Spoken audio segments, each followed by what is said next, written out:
It was a busy Saturday morning at a local livestock market on the edge of town. People were walking around, checking animals, bargaining loudly, and trying to find the best deal. A young man named Kevin had come there with only one goal: to buy a goat at the cheapest price possible. Kevin wasn't a bad person, but he had a habit. He believed being smart meant taking advantage of others. Believe it. If you don't trick people, you'll stay broke. As Kevin walked through the market, he noticed an old man sitting quietly near a small pen. The old man looked simple and calm. His name was Mr. Walter. Inside the pen was a healthy-looking goat. It was clean, active, and clearly worth a good price. Kevin looked around and asked, "How much for the goat?" Mr. Walter replied softly, $80. Kevin almost smiled. That price was too low. He knew goats like this usually sold for much more. Kevin's mind immediately thought the same thing. This old man doesn't know the real value. Perfect.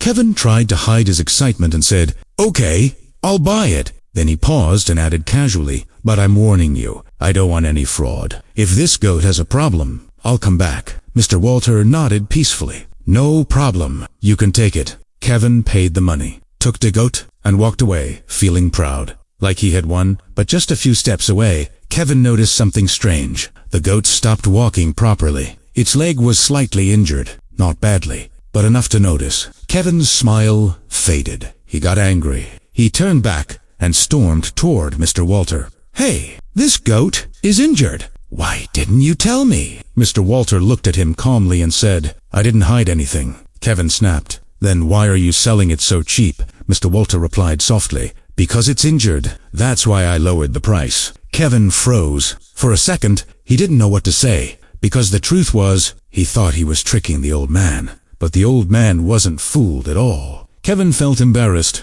but he didn't want to admit it. He tried to act tough. "Fine, I'm keeping it." And he walked away again, dragging the goat with him. A few minutes later, Kevin saw something that shocked him even more. A little boy, maybe 10 or 11 years old, drawn toward Mr. Walter. The boy looked worried and out of breath. He said, "Uncle Walter, please don't sell my goat. That goat is mine." Kevin stopped walking. His heart started beating fast. Mr. Walter looked at the boy and said kindly, "Don't worry, kid. I already sold it." The boy's eyes filled with tears. He begged, "But uncle, I need that goat. It was a gift from my dad. Please, bring it back." Mr. Walter gave a small sigh. He stood up and slowly walked toward Kevin. When he reached Kevin, Mr. Walter said politely, "Son, that goat actually belongs to my nephew. He's been raising it for months." Kevin's face tightened. He said defensively, "Well, you sold it to me. I paid for it." Mr. Walter nodded. "Yes,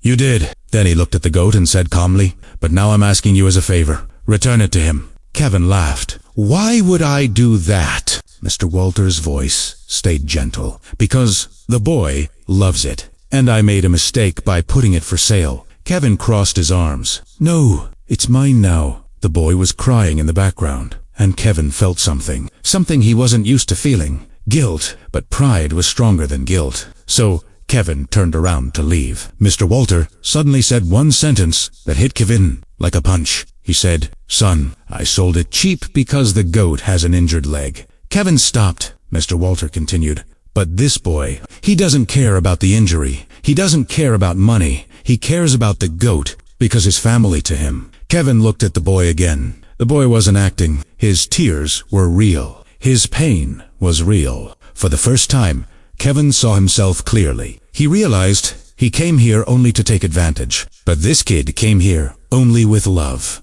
Kevin swallowed hard. His eyes dropped to the ground. And then he quietly said, "Okay." He turned back toward the boy and handed him the rope. "Take it. It's yours." The boy's face lit up with shock. "Really?" Kevin forced a small smile. "Yeah, take care of it." The boy hugged the goat, then hugged Mr. Walter, crying happily. "Thank you. Thank you so much." Kevin stood there, silent. Mr. Walter looked at him and said softly, "Son, today you didn't lose anything. You won something much bigger." Kevin didn't reply, but his eyes said everything, because deep inside, he knew it was true. Kevin walked away from the market slowly, not feeling like a winner, but feeling like a better human being. And sometimes, that's the biggest profit a person can ever make.